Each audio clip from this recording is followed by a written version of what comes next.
Hello and welcome to the Metapod podcast, the Pokemon podcast that revolves around the evolving meta. I'm Jake, that's Sean. We're back for another week of good action. No sports today, no basketball. But Sean, how are you doing? I'm good. I'm good. I had a chill weekend. I went out to PAX East actually Oh, on a whim, just for Sunday. I didn't go for the whole like 4-day affair, but I went out there. I didn't take a picture, but I saw a big giant Pikachu and a big giant Eevee. People in Eevee and Pikachu costumes. But yeah, I wanted to like go into the Play Lab area just because they have it at all these different conferences. But the line for TCG was like an hour long. really? And I'm like, I have so many Pokemon cards at home. I don't need to do that. M- Mom, I want some Pokemon cards. We have Pokemon cards at home. It's Exactly. just I was like, like, no, we don't need this. How about you, we don't Jake? need that. It's been real busy. For anyone who knows anything about sports, March Madness is going on right now. And let me just say that like Division 1 March Madness is much crazier than the other divisions that I've been a part of. So super busy because I've got other sports that are going on at the same time that are usually going on. So that's why we didn't have an episode last week, really. Schedule Yep. was way too busy. But today's a new day, Sean. Yep. And it's a new Uh morning too. yes, Jake is we're getting sleepy Jake today because it is early in Vegas for It's Jake. like 6 a.m. Heck yeah. But that's okay. That's okay. But Jake, let's just jump into it. I'm sure people want to hear all about Temporal Forces decks. We did our set review, a very long Hmm. one last time. Yeah. So I think now is the time, now that Vancouver is over. And I will say off the top, we won't be talking about Vancouver. Neither Jake or I watched it. And I'm sure the people who did well, congratulations. You're all amazing. But the format is just so done for me and Jake. So yeah, just shout out though that Vancouver did happen. Congrats to Nathan Beck. Maridon ended up winning. Hey, nice. Maridon, Sean. One last hurrah How for Pat to crazy the is that? Peak. What? Oh, yeah, I One last guess. hurrah for Pat to the Peak judge. Anyways, going on in the Pokemon trading card game, we first want to give a quick shout out to a review that one of you left over on Apple, and I saw 5-star review. This is going to be from Void Knight, left the other week. This show is the best when it comes to Pokemon cards, and the fan base says so too. That being said, can you do an episode about building an original deck and tips and tricks about having a good deck? Thanks a lot for your contributions. Void Knight. Thank you so much, Void Knight, for that. We'll have to look, especially as like schedules get busy and Sean and I keep traveling and stuff like that. We may have to do an episode like that in the future. So that's something to keep definitely on the back burner. Appreciate Yeah, your comment. I will say I am known in some ways to build weird, unique, original decks. Like, don't get me wrong. I think that the hive mind that is the Pokemon community typically lands on the best decks. Hmm. So a truly original deck is probably not going to be like a championship winning deck usually, but it is I do think there is like a bit of a skill to taking a card that really shouldn't be very good and then building something around it and making it, decent. I think there's a Wigglytuff is a deck that I think is supposed to be a little bit better right now. And I built that deck 3 months ago before we got some of the better cards. So there definitely, and then I tried to make Fortress work and, for better or Fortress worse. is the best. Aerodactyl V Star, best card in the game, for Yeah. sure, based on our standards. So, yeah. Jake, one quick note. We have two little pieces of news before we go over deck list, though. One Hmm. quick note out there. This is for competitive players, and that is that League Cups and Challenges will not be happening in June. So this is a thing that Pokemon, they reached out to all their stores, and I actually heard from some of my local stores in the area that it's causing some scheduling challenges for larger cities. So like, yeah, I mean, you know, you're really lucky if the stores in your area have a problem of not scheduling their events on the same days as each other, Mhm. especially cups. But yeah, because this is only an 8 week window for stores to run the last cups of the season, it means that, they'll need to be sort of stacked on top of each other a lot more. So, but I think it's interesting that they usually Pokemon allows them to run local events throughout a whole season, but it seems like this year they want to give themselves a month for the end of the season for all of those local scores to come in for world championship points. I don't know. What are your thoughts on that, Jake?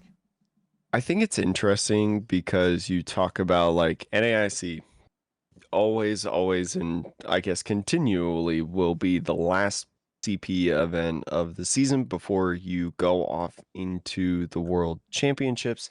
And you see a lot of people like at this time do like one of two things, either at like after NAIC, and this may also just depend on your area of like where you live before this happens. It's like it's either you are taking a little break anyways for the month of June because you're just like, I've just been grinding Pokemon for so long. Maybe NAIC was my final event.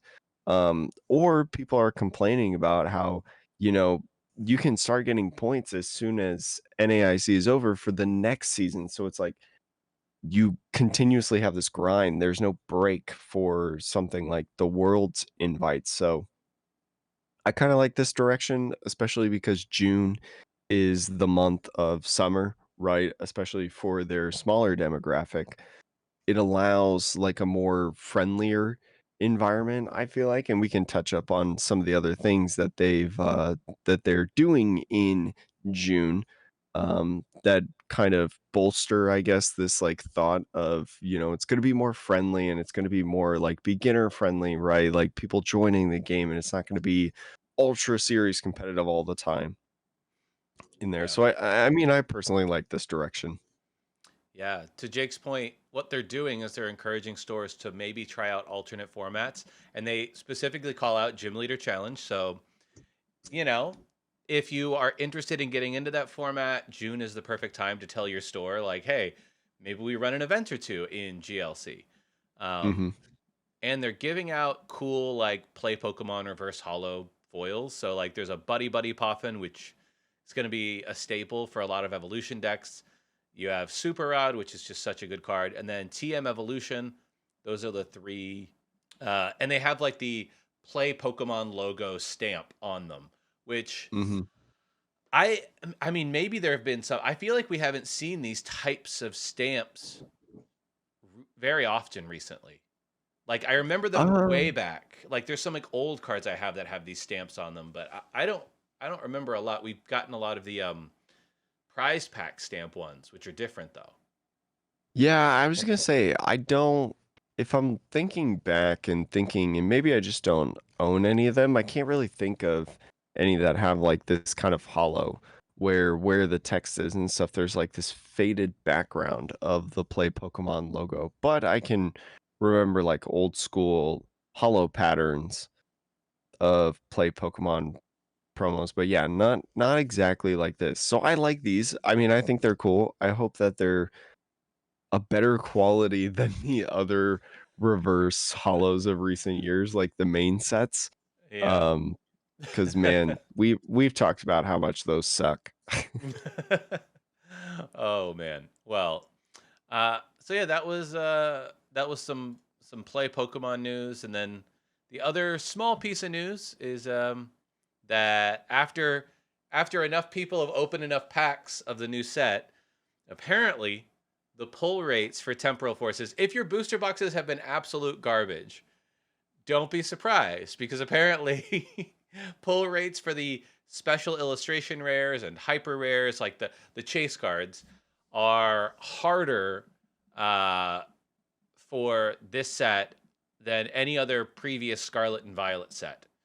Mhm. Um, so what did it say? Like twice as rare for a special illustration rare as Paradox Rift, and 2.7 times rarer than earlier Scarlet Violet sets, which is a surprise. A couple things before we get too deep into it, this is information from tcgplayer.com, the website that, like sells cards kind of like an eBay style. You list a card in a category and somebody eventually buys from you. Another thing to talk about is it's not necessarily it's not necessarily all the pull rates, but it's specifically the top pull rates, quote unquote. I believe the only ones that are actually different, aside from the inclusion of A-spec cards, Mhm. are the special illustration rare, which is usually like the art rare alternate or whatever, the SIR rarity. Man, I don't know what's happened in Scarlet and Violet, but I've just had so much trouble remembering like SIR and IR, Yeah. transitioning into that, which it shouldn't be that hard. I'm just boomer at this point, I guess. And then the other rarity that has gone up as well, according to their statistics, is hyper rare, the gold cards. So in terms of like illustration rare and ultra rares, you still have this kind of the same hit rates, but it talks about specific illustration rare and specific ultra rare actually have better hit rates than previous sets like Paradox Rift. So I'm wondering, and this is just maybe because I don't know anything about statistics and whatnot, does that mean, and I haven't counted them up, that Temporal Forces has more illustration rares and ultra rares to be able to pull in comparison to something like previous sets like Paradox Rift or Obsidian Flames or anything like that? I'm not sure. I didn't read the Temporal Forces set guide, so all I'm seeing on the article is that special illustration and hyper rares are harder to pull, but I don't know Yes. about the other ones. I don't know about Mhm. the other rarity levels. There may be that According to the there's according to the graphics they've posted, what I mhm. said is correct. Yeah. Okay. Then I don't know. I mean, it may be that they have more just base level illustration rares. So yeah, it's Mhm. just it occupies one of the reverse hollow slots. And since we have two of them now, which we've had since Scarlet and Violet came out, yeah, it's just the odds of it just being in that spot or maybe a little higher. And But also with A-specs, right? Because you still yeah, have the double rares, don't you? The like EXs, the regular EXs. yep, yep. Although So, 1 out of 6 is pretty common, because I feel like even back in like tag team era days, you would get GX as 1 out of 6 packs. So in a box of oh yeah. 36 packs, you would get six, is what you could Hmm. hope for. So, but I don't know. I think this is probably a good thing because I think we talked about like maybe a year ago or so that more Pokemon cards have been printed over the last like 2 years than like the previous 10 years combined or something. Like it just, there's been a huge increase in the printing of Pokemon cards. And I think it makes sense to make it harder to pull the chase cards because, it's weird to think about the ultimate chase card, like, Charizard, let's say. If you think Hmm. about like, how in economics they have the Burger King index. So like how much, or the Big Mac index. So like the how Mm. much a Big Mac costs relative to the currency exchange. I think the Charizard index is probably a thing where for each set, how much is that top level Charizard worth, after a window of time? And Hmm. like Paldean Fates Charizard, I think it's only like $100 or something like that. I think it's less than that. And I think about that compared to like the tag team era when that Charizard would have been like $300, right? Hmm. And that's not to say that like, oh, we should go back to a time when the chase cards were worth more than 3 boxes combined. But if you are a collector, that drop in value probably is not, like, they want to balance that out. We need to go back to somewhere in between, right? Where it's not so valuable that people are going to start scalping, but not so cheap as to like dissuade people from collecting this era of cards. The market value of the Obsidian Flames super or special there I go again messing up the wording for the rarity. The special illustration rare Charizard EX from Obsidian Flames, $44.55. Like that's so like the Obsidian Flames. What's the most expensive card in that set? One of the supporters probably. I'm gonna try to find it for you. Obsidian Flames, Price high highest to to lowest. low. It's the Charizard. It's the That's Charizard, wild. $44. $44 is the chase card in an entire set. I can't remember the last time it was that low. And That's it insane. I'm curious as well on like the actual sets of like so like looking at Paldea Evolved right now, high to low, the number one card is the Iono. Remember that Iono? $74. So under $100 again. I think just Yeah. noting that that card is under 100 is a big deal in itself. Pal or Scarlet and Violet base set, this is all according to TCG Player, by the way. According to TCG Player, high and low, guess what the most expensive card is, Sean, in Scarlet and Violet base set? Scarlet and Violet base. Would that be like is Iono from Scarlet and Violet base? No, no, no, no. That's Paradox Rift. The Oh, Miriam is what you're thinking of. it's probably the Miriam then, and I would say the Miriam is between 35 and $50. 23.91. Is that Miriam? Is it Miriam? $23.91. Miriam, the special illustration rare Miriam. $24 you can get it. You can get You know, your chase card, the number one card, I will say for this. 24 bucks. Look, if you want to get into full art supporters, just start with Scarlet and Violet because you could probably complete the whole era for like, 2 cups of coffee in like 6 months. So like, Okay, maybe not that cheap, but no, still no, but you really get what I cheap mean. It's crazy, compared to the $300 Bianca, right? from Black and White. So I mean, look, I like that people can get nice looking cards at relatively inexpensive prices. Mhm. But I do think that we'll look back at this era of cards and we'll probably be like, yeah, pull rates were a little too high and cards were probably overprinted. Like this might be the 90s baseball era for Pokemon, where it's just like, yes, things probably aren't worth all that much comparatively. So this is a good correction, I would say, as a collector. I would agree with that, and I wouldn't even, like, really ever complain about, like, harder pull rates, I feel like. In my opinion, the hyper rares and the special illustration rares are always, like, these huge hits in my mind, Yeah. right? So, being able to being able to make them a little bit more rare while also the highest most expensive card in Temporal Forces right now is the special illustration rare Iron Crown EX. It's $88. Already less than $100. Yeah, and it's Um, harder to pull already, and mhm. it's still less than 100. So, I The mean, highest gold card is 15. interesting. Uh, I mean, they're probably. I wonder if they're adjusting the pull rates. I don't know. There's not really a real banger from this set. Like, I love the art on Iron Crown and Iron Leaves Mhm. and like all of them. They're actually really good, but like they're not Pokemon that people really vibe with like long term. They're cool, but they're very new.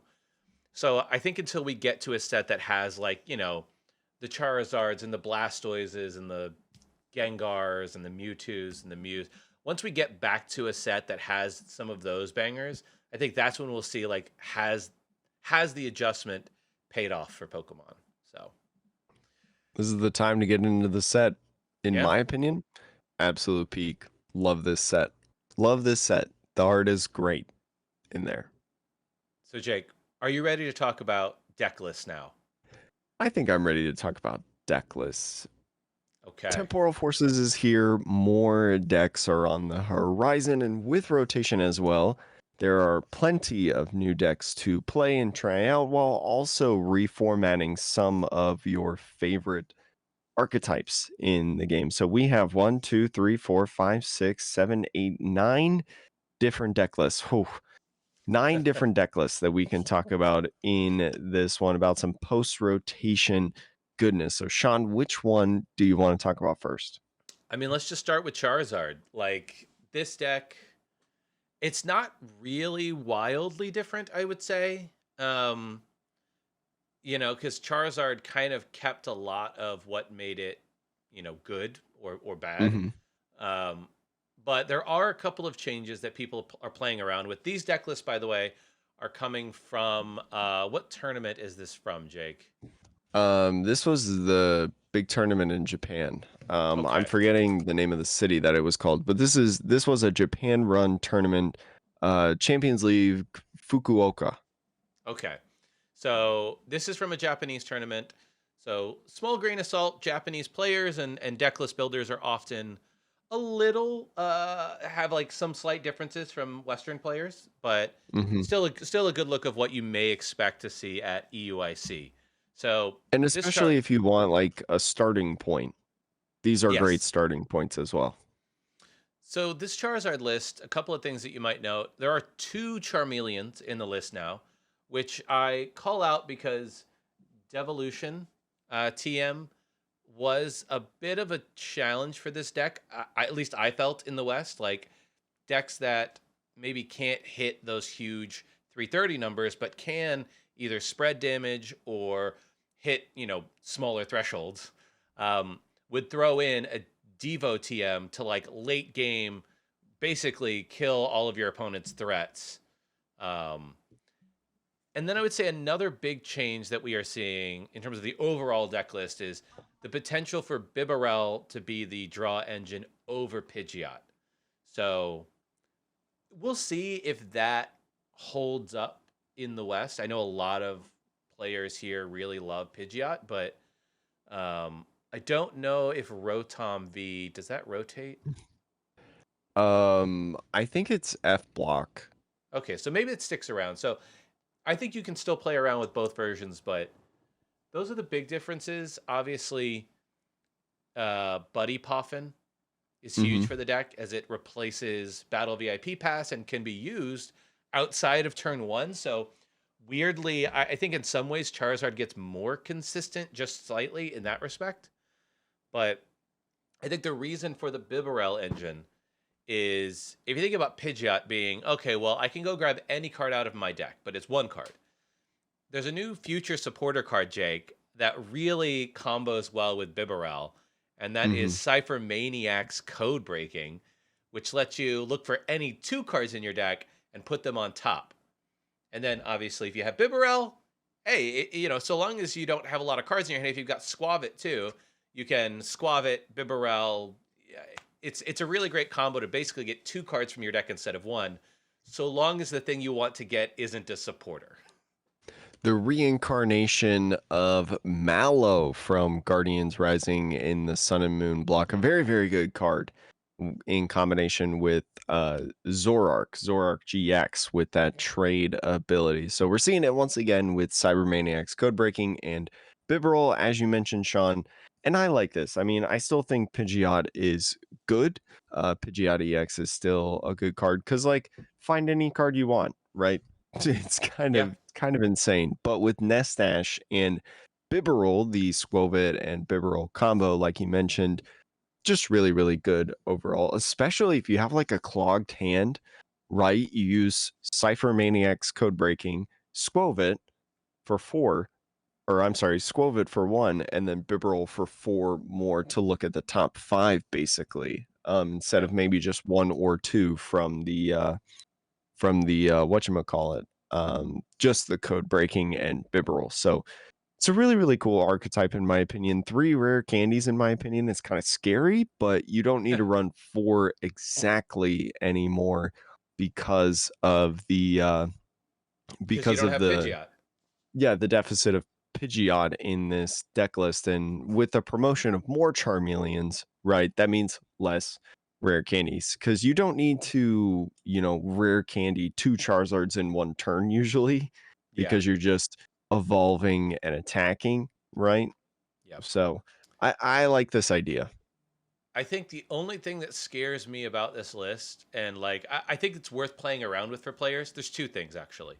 One, this list opts for Prime Catcher as the A spec, which is Mm-hmm. very good, right? Like you can use Cypher Maniac's code breaking, put Prime Catcher on top, draw it, and still get a gust effect in the same turn, You can which also is Arvin it.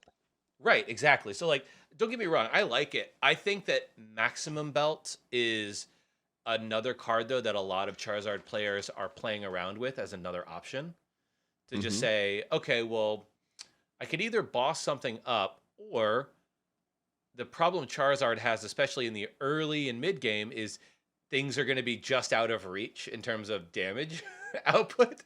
So Maximum Belt adding 50 damage to your attack, you know, maybe makes up the difference, right? If you start the game and say you want to take a knockout on, I don't know, an Iron Hands or, a 220 HP Pokemon, well, with Charizard, now you can do that with the Maximum Belt, where you couldn't before.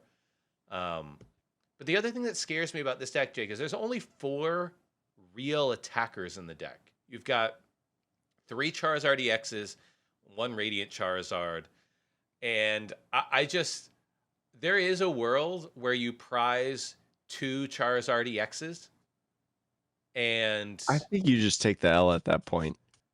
I mean, but like, I don't know. That seems to me like it's prizing 2 Charizard EXs is unlucky, but it's not so unlikely that it will never happen, right? Like people prize 2 of their top end frequently in Well, I games.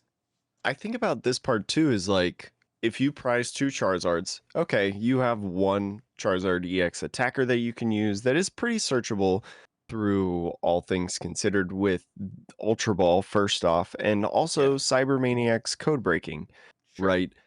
You also have the Radiant Charizard, a card which, if you go ahead and just use your Charizard EX and power up a ton, you could take a knockout with 250 damage to start taking some prizes to give you more opportunities to get into your other Charizard EXs from the prizes. So I don't necessarily worry about it too much. I feel like personally, it sucks and it's definitely a it's not a good thing, that's for sure. Like, you don't just be like, "Oh, okay, 2 prized, okay, moving on." You have to kinda play around it, and you have to maneuver around it is the word that I was looking for. So, Yeah. but it's not like if it's really that bad, just scoop and go to next because statistically, it's pretty unlikely that that's gonna happen. I I guess. don't And you know got, the exact number, but I've seen the numbers before. yeah, you've got 2 super rods as well, so maybe that's how this version of the deck makes up for it, but Yeah. net, I think Charizard will continue to be a menace in the Mhm. format, and whichever version you choose to make, I think this is definitely the Cypher Maniacs Codebreaker definitely makes a Bibarel build much more interesting. I think. Mhm. Jake, what is the next deck that you want to talk about? We'll talk about Future Box, one of the new decks with temporal forces that people are very, very excited about. And considering that a lot of the temporal forces cards are super cheap, this might be pretty cheap as well if you already have your Iron Hands. I think Iron Hands is actually a decently expensive card. Yep. So this deck in here plays 4 Iron Hand EXs, 3 Iron Crown EXs, and 2 of those pre-released Maridons we were talking about the other week that are Yep. very, very good. So the idea of this, we kind of mentioned it the other day with the heavy batons, right? The heavy baton, if your Iron Hands is knocked out by damage from an attack, move up to 3 basic energies from your bench Pokemon and or from that Pokemon to your bench Pokemon in any way you'd like. So with the Iron Crown boosting up damage for your future Pokemon, 20 per Cobalt command, your Iron Hands is going to be boosting up and bulking up damage with either Amp You Very Much or even Arm Press, right? Yep. Could use that attack. So really linear deck list, really cool deck list, very simple as well. You know, using the booster energy capsules to retreat your Maridons and your Iron Crowns. You've got Techno Radars as well to search for those future Pokemon. I mean, your Pokemon search in here, Nest Balls, you got a couple of those. The Techno Radars, you got a couple of those. Um, as well as energy acceleration through like the Reboot Pod, the Electric Generator, um, just some really, really interesting options. And also 13 energies in this deck, plus 3 gift energies. So 16 energies Hmm. overall in this deck. Yeah, I mean, Jake, what are your takes? Like, I've seen a few builds of Mhm. this. I'm planning to build one myself. This is a Japanese list, so they typically a lot of their tournaments are best of one. So they They're all might, best of 1. yeah, they might be prioritizing like having like building a deck that you need to get lucky, but if you get lucky often enough, the deck will just work better than another deck. Mhm. What do you think though, in maybe like a best of three format like EUIC, like for this build?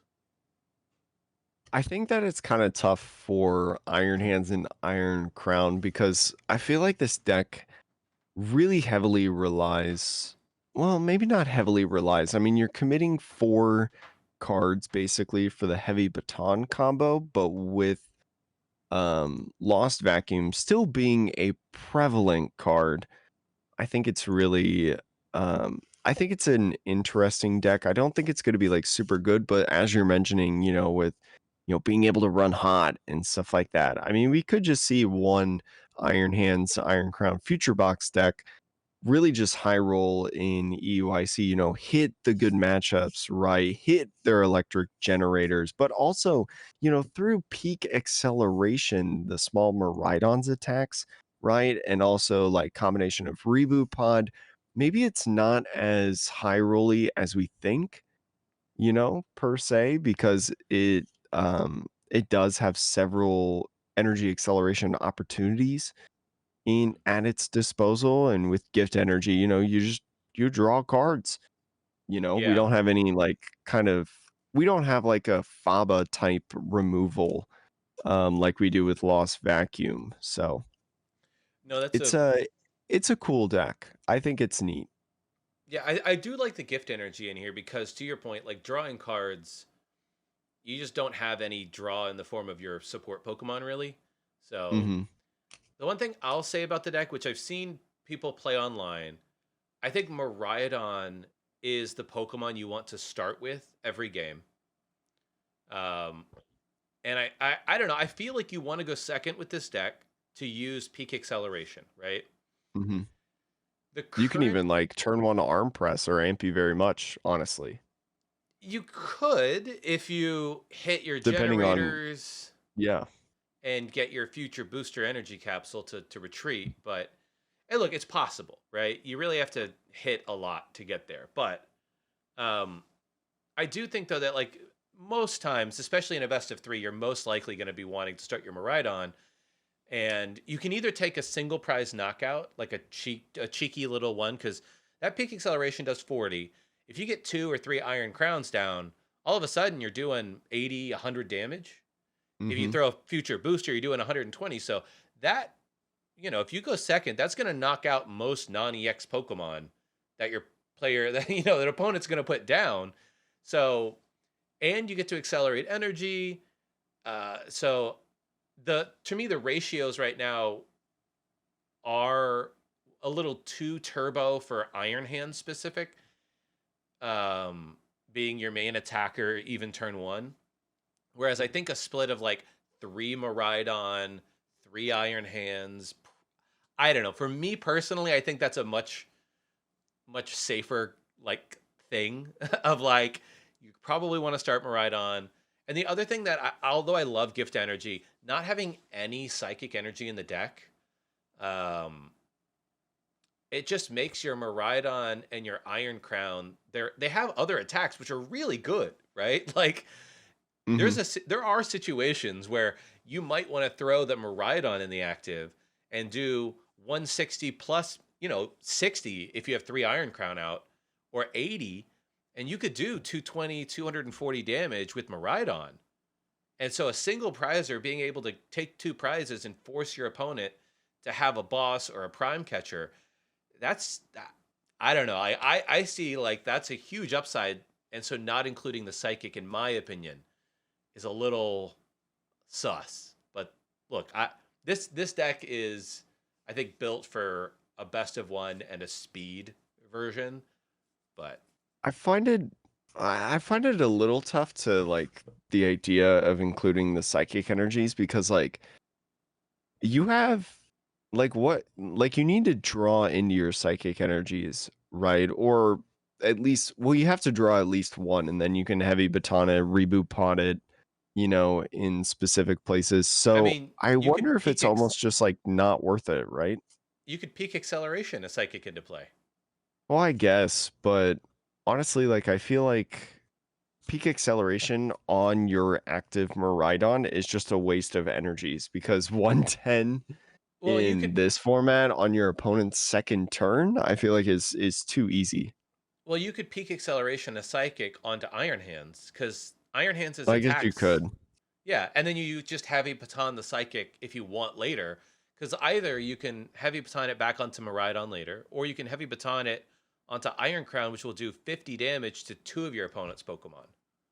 So if you need to do cleanup or I don't know, for me personally, I think this deck can suffer from some of the same challenges that, like, you think about Miraidon before Path to the Peak Judge was like the thing for Miraidon, and it was extraordinarily linear, and like if your opponent just had the answers, and because they knew what you were going to do every turn, like this deck, the only game plan for this deck is Iron Hands attacks every turn basically.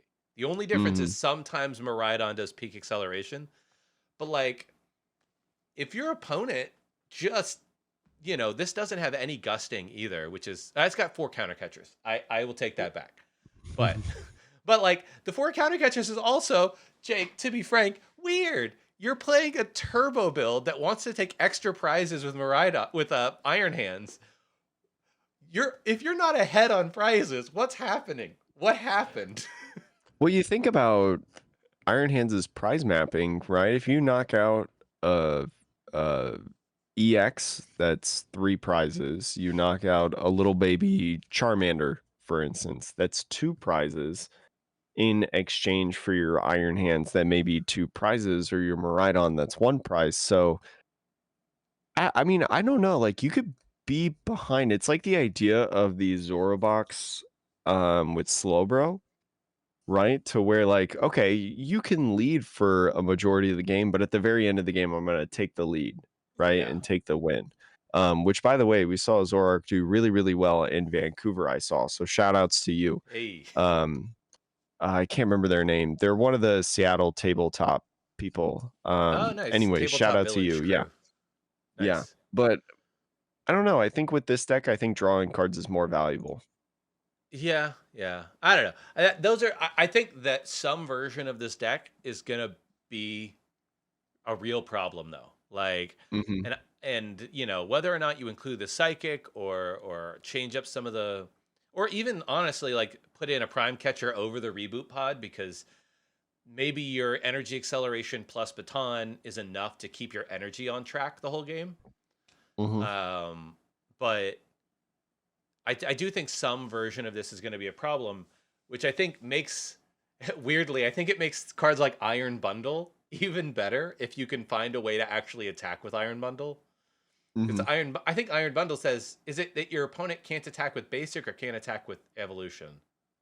Maybe it's evolution. I can't remember. I can't remember because I haven't seen too much of it. I've heard people talk about Iron Bundle, but I have yet to see it really in execution. If the defending Pokemon is an evolution Oh, Pokemon, okay. it can attack during your opponent's next turn.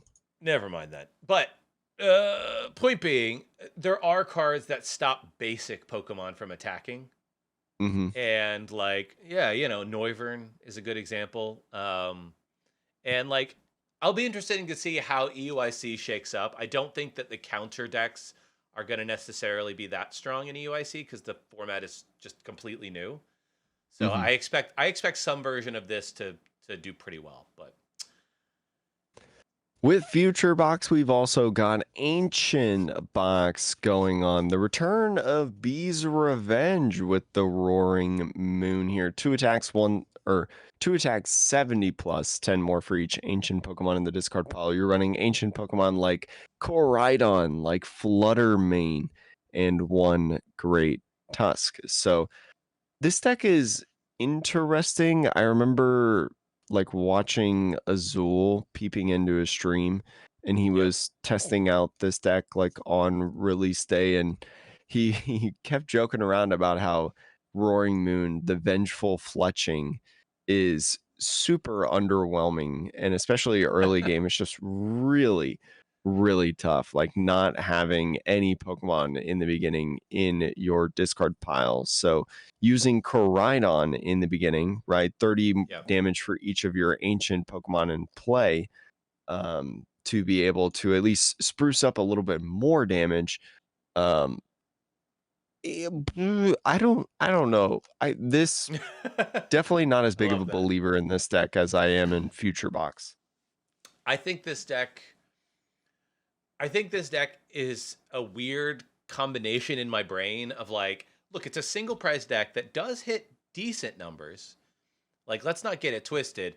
If you can Mhm, do Koraidon, let's say your Radiant Greninja is usually out. So Koraidon is going to do 150 max. And then Roaring Moon is a late game sweeper for 2 energy. And that card is going to come in and do, I don't know, anywhere between 150 to 200, let's say, depending on how many ancient cards are in your discard, which is like you have Sada and Explorer's Guidance and Earthen Vessels as well, plus ancient. But like you can get pretty decent, but like odds are it's not going to be one-shotting giant things. So mhm, the problem I find with this deck though is Koraidon is Dragon type, so you don't have. It's not like a very good. It's not a very good card to like hit against for weakness. And I mhm, compare this deck in some ways to like Reggie, the Reggie box deck, which Reggie's was also kind of a multi Pokemon. You needed a specific kind of board or deck setup. But with Reggie's, at least you had typings that you could choose who your attacker was that could do double damage to your opponent. And that was the real threat in a lot of ways with Reggie, right? Either you had one Pokemon that just did a crap load of damage, or you had like Regieleki or the Steel Reggie Steel or whatever that was like meta relevant. But here you've got Roaring Moon as darkness, but like that's only really good right now against Gardevoir, which is not mhm. nothing, but like But it's okay, fallen off. right. And then the only other Pokemon that you're actually going to attack with that has a typing that can be weak relevant is Great Tusk, but its second attack requires 4 energy, so you're never doing that probably. Eh, pretty tough to do that. It's more for the control matchup, I think. Right. So you're just sort of, I don't know, for me, like I'm sitting here thinking to myself, like, yeah, you do good damage and maybe you can squeeze in funky wins here and there. But like the second you sit down against an Iron Hands deck, what are you doing? That thing is gonna take 2 prizes every turn and you're I would like love done. to I would love to see the matchup against Lost Box, right? Mhm. Because I feel like you could have a pretty good advantage against Lost Box because Lost Box Sableye only does 12 damage counters, where your 2 damaging Pokemon are 120, or I'm 140. sorry, 140 Yeah. HP. So I would love to see that kind of matchup to see how it plays out, and especially with the addition of ancient Pokemon Fluttermane, right? As long as this Pokemon is in the active spot, your opponent's active Pokemon has no abilities Hmm. except for Midnight Fluttering, and you just maybe you Hex Hurl, I don't know, maybe you do, maybe you don't, um, to just take knockouts left and right, but maybe that's why this deck is somewhat relevant, is because it just beats down decks like that. Yeah, it's true. It's definitely I think if you start your Flutter main and their comfies can't do anything, and obviously Escape Rope is gone, so Mhm. we, it's hard to get out of the active now. To get it out of the active without a gusting effect. So, uh, yeah, it could be good in that matchup. I don't know. For me, it's just one of those like I am not entirely sure for the rest of the decks you're more likely to face. Mhm. Like maybe this deck if you're playing, if Charizard is really good or some of the other decks, maybe Devolution TM is a card that eventually needs to make its way into this deck so that you can have one turn of just kind of like, taking out a bunch of things at once, taking out all the threats. But Mhm. but yeah. Next deck, Jake, is Lugia Archeops. Now, this is a deck that Lugia. oh yeah, this is a deck we actually talked about a few weeks ago, but just to recap people, the thing that makes Lugia good again is the new Chinchino. So, for those of you who don't know, Chinchino has a second attack that does 70 damage for each special energy card attached to this Pokemon. So, it does not count the number of energy, it just counts the number of cards. So, your double turbos are not going to do bonus damage, but 70 is a huge number. So, if you have two Archeops out, you can instantly attach 4 special energy cards from your deck to Chinchino, attaching one from hand, and you're doing 350 damage from a Pokemon that had no energy on it when you started the turn. Um, and it's a single prizer that's doing all of that work, right? Mhm. So I think that is what makes this deck so strong going into the next format. But Jake, I want to know, how are you feeling? I really like Lugia. I think Lugia is honestly a great choice with its options at its disposal, right?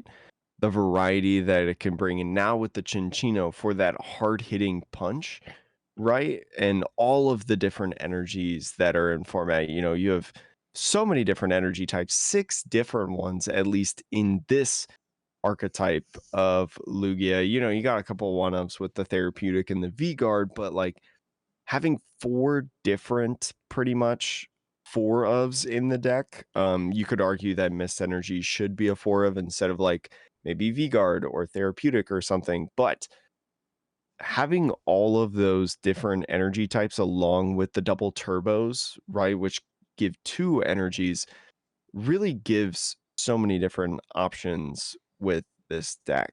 Serena being in here, the first time we've seen Serena in how long? I don't remember the last time we I were know. seeing Yeah. Serena. I mean, I guess the versatility to choose to draw cards instead of, you know, Mhm. Gust is that maybe just what the doctor ordered for this deck.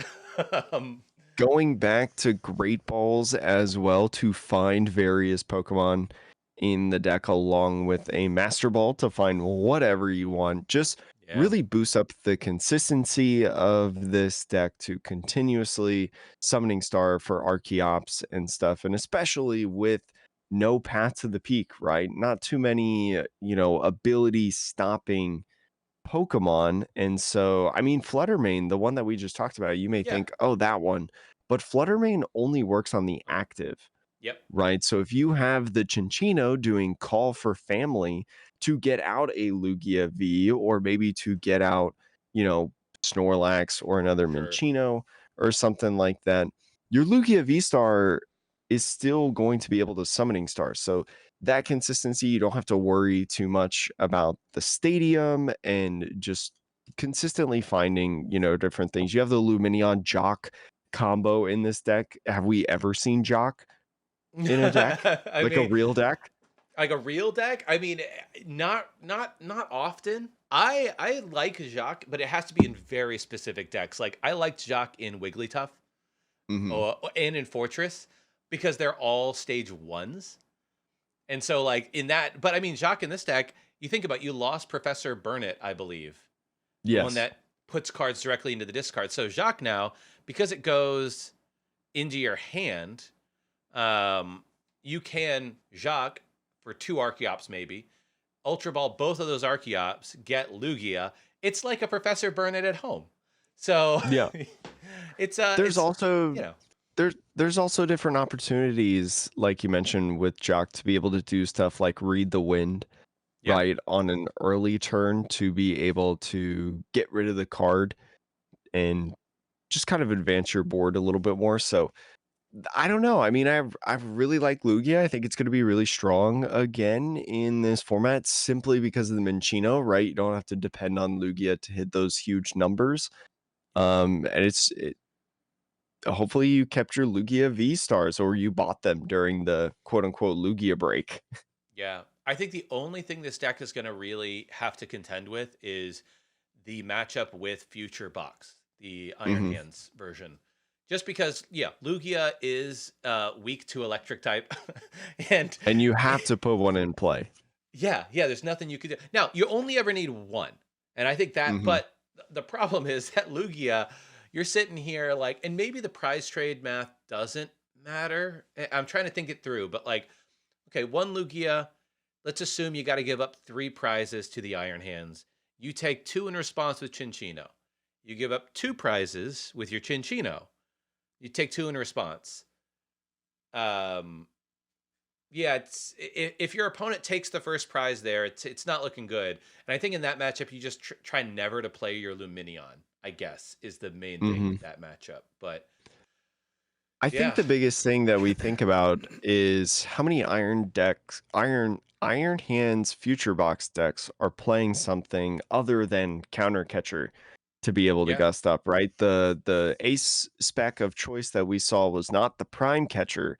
So so long as you don't, you know, trash the Lugia or put the Lugia V star in the active first when you summoning star, the more likely you are to keep it safe. And especially with Collapse Stadium, right? We've seen yeah, Collapse Stadium in the past. You can get rid of that Lugia V Star because, right, Lugia V Star just uses Summoning Star.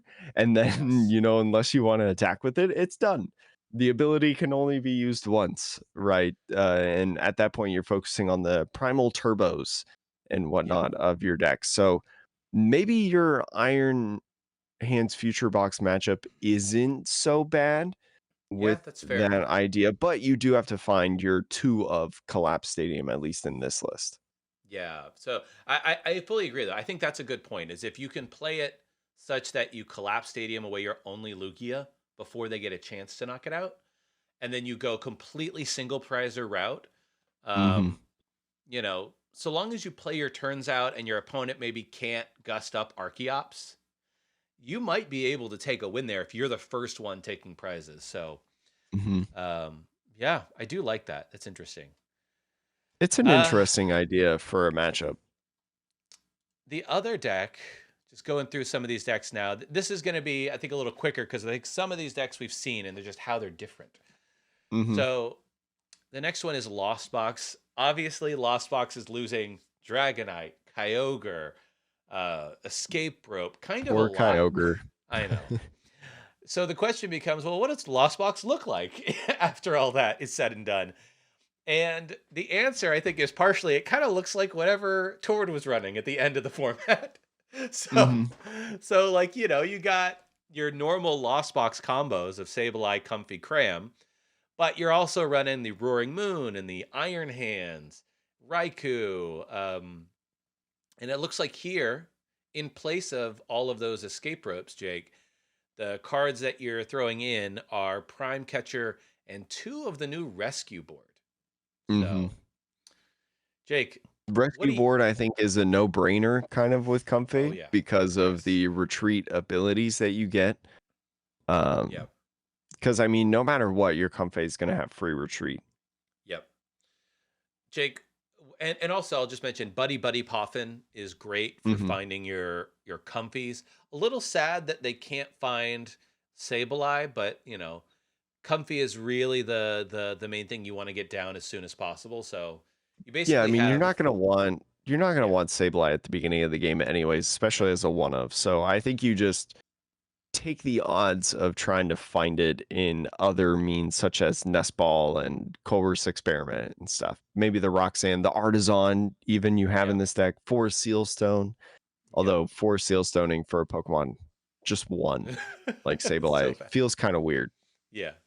Uh, but in general, I think Roaring Moon, Iron Hands being like a couple of interesting options to like take you some extra prizes out of nowhere um, does feel good. But Jake, do you think Lost Box is still going to have that umph that it had pre-rotation? I don't think it's gonna be. It's kind of weird. So I think as a deck overall, it loses some value, but I still think it's a strong deck. But also, I think a lot of the people that will choose to play Lost Box are the people that have played Lost Box for a long time. Yeah. Right, because we've seen the Lost Zone engine for a while now, and especially as the deck evolves, there are still a lot of cards that are the same and a lot of choices off of Course Experiment, off of Comfey, right? That you're going to have to decide between. Not saying that the deck is linear, but there's a lot of familiarity with this archetype overall because it is generally the same. So, um, I think that's something also important to note. I think a lot of your success in Lost Box is going to be found through the people that we've seen playing it for a long time. Yeah. But overall, as a deck, like you're not going to see probably a majority of the meta ever again be like a Lost Box deck. The one thing I'll point out, which I did notice, is a lot of the decks that we've been talking about recently and that I've sort of looked at, people are opting not to play Manaphy at the moment. Hmm. Now, it may change when EYC rolls around, but I think that opens up a huge window for Lost Box because it's one of the few decks right now that can really take advantage of Greninja. And yeah, like between that and Iron Hands and Sableye, like if you're not playing it and say you're, trying to sneak your way into like, oh, I don't need Manaphy, I won't see a lot of it. It could be one of those things where EUIC, this deck is already established and it may do actually really well with like you said, one or two players who know the deck really well, and it makes top 8 just because it's consistent and the meta was just not thinking about it. So, Hmm. uh, next one on the list is another Lost deck, but this time we're going back to Lost Tina. Or actually, this is not Lost Tina. This is just Well, this Giratina. is there's 2 different options. Yeah. There is Lost Box Giratina V-Star and then Arceus Giratina V-Star. In the notes that I was talking about, this had a couple, I think, placings in the top 16 of Okay. the Fukuoka tournament. So I opted to put Arctina down in here, but Yeah. really a lot of the only change that we see in the Arctina deck, it's very similar in a lot of areas. The differences are kind of what you mentioned with the Charizard and the maximum belt, right? Like 180 damage is kind of weird. So you include maximum belt to be able to do potentially 230 damage, knocking out any sort of V on the opposing Or side most of the field. EXs. Or most Or most EXs. EXs? Oh, yeah, 230. like basic Pokemon EXs. Yeah. The only ones that you're not knocking out at 230 are things like Raging Bolt or Iron Boulder. But like Mhm. Iron Hands is 230. Like Your that's maximum belt also getting you to 330 damage on a Giratina Lost Impact to knock out a yeah. Charizard. Yeah. And then you've got what's that? What's that green Pokemon I see over there, Jake? Speaking of Charizard, you also have the inclusion of Iron Leaves EX. Like we talked about, it's just the Charizard hit. I mean, you see a dark type Pokemon that's weak to grass or any type of Pokemon that's weak to grass, you throw in the Iron Leaves, move it into the active, use its ability to move all the other energy from your Pokemon to the Iron Leaves, and you take a KO because you're already playing grass energies anyways Yeah. with the Giratina V Star and with Arceus V Star. It's pretty easy to include or keep in a deck. And then also some other inclusions like the Airy, right? Discarding some item cards that you may see in there, as well as the Technical Machine Devolution, right? Yep. Um, Going to be really interesting to see this deck in action once again, in my opinion. Yeah.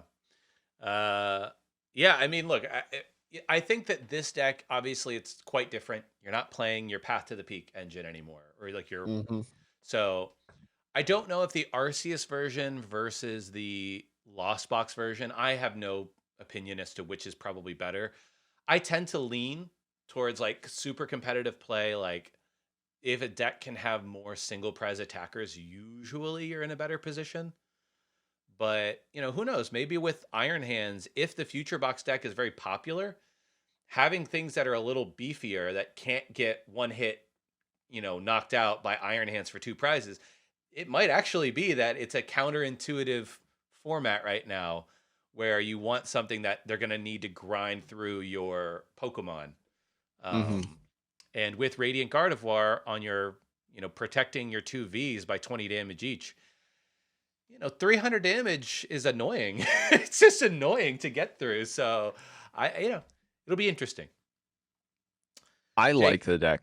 I think it's a neat reintroduction in the format. Jake, this next deck I know is it a pet of yours? Is this a deck you're gonna play? This is I'm It's probably the cheapest deck that you can buy. yeah, that or Ancient Box, one of the two for sure. Hmm. Um, this is Great Tusk, which is the mill deck. We've talked about this deck before from the perspective of like, in a best of one format, especially when you can't, maybe you don't know what your opponent is playing right off the bat, or you can't make an adjustment between games, that like milling your opponent three cards every single turn? It's yeah, being able to discard 3 cards every single turn. So if you combo that with, the supporter Airy and, I don't know, just make it with the Hero's Cape or Ancient Booster Capsule, something where maybe your opponent can't knock you out. Um, that you catch your opponent off guard in a best of one environment, I think. But, I'll give my opinion. I think best of three, there's not enough disruption in this deck. But Jake, want to know your thoughts. I think adding more disruption in the deck causes this deck to be less powerful, right? Mhm. Because in order to use land collapse and discard 3 cards, um, or well, it's 4 cards actually, because you Oh, it's discard a four. card, and then if you use an ancient supporter, you discard three Right. more cards. So it's technically 4 cards every turn. But Yeah. fact of the matter is, to be able to discard 4 cards, right, you have to play Asada's Vitality and Explorer's Guidance, right? The two ancient supporters that we see in this format. And so trying to be able to use something like Airy, I think Airy could be good in more of a late game setting where you maybe they have a huge hand, right? Just from late play. And so you're going kind of for the finishing move of like um, counter catcher, and then Airy to trap something Mm, overall, true. and being able to get rid of some of those item cards, those switches and stuff that they're hiding in their hands. So Yeah. like you mentioned, the ancient energy capsule, the hero's cape, being able to stall a little bit, the bravery charms to make you hit those super odd numbers. And with rescue board and radiant greninja, even, you're going to be able to at least draw a little bit of cards in your deck to help set up and help get going. So Yep. I like this deck. I think it's cool. I think it's definitely tough. It maximizes more on people not knowing or not expecting the matchup overall, but I would be aware of this deck. I don't know if I would be overly threatened by the deck. Like if you're going to take a loss to a deck, because we're talking about a lot of decks here, you can't beat them all. Yeah. Um, you might be all right losing to Great Tusk. Yeah. I think the cards that I would consider adding, because I think you're right. You do need to play your ancient supporters every turn for the most Mhm. part. So maybe I would look at things like Grabber or Hand Trimmer, um, to add alternate disruption options. Mhm.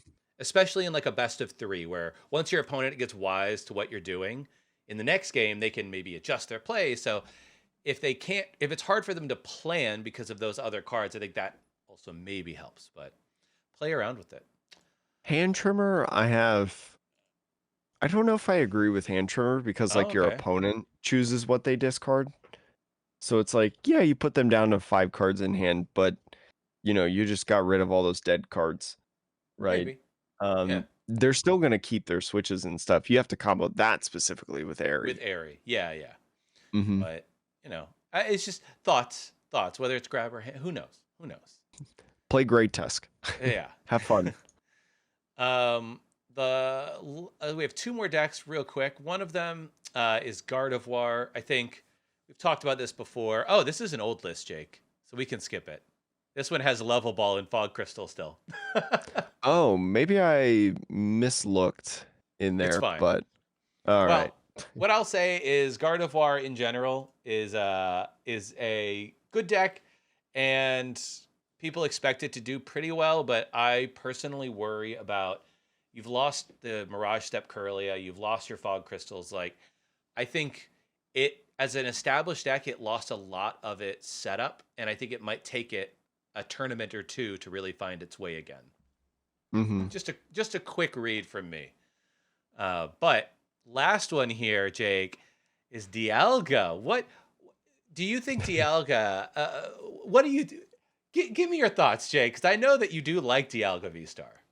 So Dialga V Star, it is definitely a deck. That's a great way to call it. With the Matangs to be able to accelerate energy and to hit for big damage numbers, as well as Star Chronos, the V Star power that lets you take another turn, basically for 5 energy. Which honestly, with the Matangs, it's not too hard to hit. I feel like as someone who played it with the Magnezone.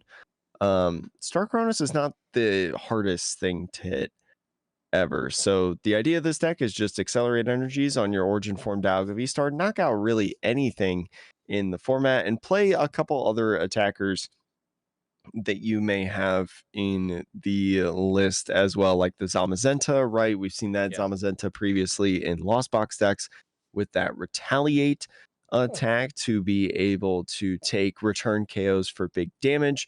Oh, you have a lot of energies that have hit the discard because you have an Origin formed Dialga V-Star in there. You've got your Zamazenta that got attacked earlier, or maybe just through research and different things like that, Ultra Balls, you had to discard energies overall. Well, cue in the Hisuian Basculegion that does 20 more damage for each basic energy in your discard pile, and then shuffle those back into the deck, as well as Hisuian Basculin, which has gathered the crew to be able to help you set up those Pokemon like the Beldums and your Origin Form yeah. Dialgas. So to make it as consistent as possible, I think this deck just won recently Thailand, the Hmm. Thailand quote unquote regionals or big tournament over there. So don't sleep on the Dialga. Might Yeah. also be one of the cheaper decks that you can buy to be able to play. And I know if I'm going to be playing, I'm going to be trying this one Yep. because I think I still have my Dialgas. I will also say that there are other cards that you can experiment with this one. Mhm. Specifically, the new Stadium that makes it so that your Metal type Pokemon take 20 less damage. I think. Mhm. I don't know how much that matters in the format, but I think just the thing to consider with this deck is you can do a decent amount of damage and take an extra turn. That is something that I don't know. Like you saw how good Metacham was, when it was really like at the peak of its everything. So Mhm. extra turns are no joke, and if you can hit the right matchups and get the right sort of thing going, it can be hard to beat getting that far ahead of your opponents. It's definitely a funny deck. It's definitely I mean, I like this deck. Do I think it's going to be one of the best decks in format? No, but I think now is maybe the time that we'll see it like top 8 a like US or just a regular play Pokemon like regional or maybe even EUIC. I You would never love to see know. this in EUIC. Yeah. Jake, I think that's going to wrap it up for us today. Any last thoughts before we head out into the sunset? It's a new format. Try to come into it with a fresh mind. Try different things, right? Try different decks. Pokemon's pretty accessible right now, and especially because we talked about earlier, temporal forces being cheaper. I Yep. feel like a lot of these new cards and new decks you can try out and get into. So, yeah, just have fun with it. Love it. All right, sign us off, Jake.